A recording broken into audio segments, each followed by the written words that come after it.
ప్రతి ఒక్కటి ఉపయోగపడుతుంది.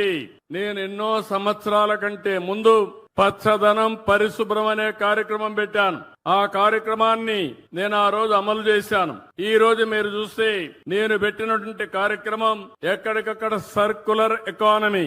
మీ ఇంట్లో మీరు తయారు చేసి వాడిన తర్వాత అనేక వేస్ట్లు వస్తున్నాయి, చెత్త. నేను అందుకే కొత్తగా తీసుకున్న తడి చెత్త, పొడి చెత్త. ఇంత మునుపు మీరు ఒక్కసారి చూస్తే చెత్తంతా రోడ్డు పక్కన గుట్టల గుట్టలుగా వేసేవాళ్ళు.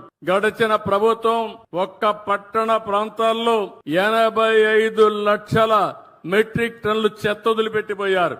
నడి రోడ్లో చెత్త ఉంది. నేను ఒకటే చెప్పాను మా మంత్రి నారాయణ గారికి, మీరేం చేస్తారో నాకు తెలియదు. అక్టోబర్ 2వ తారీఖున ఈ రాష్ట్రంలో ఎక్కడా ఒక టన్ను కూడా చెత్త లేకుండా చేసే బాధ్యత నారాయణ గారు మీదంటే ఇప్పటికి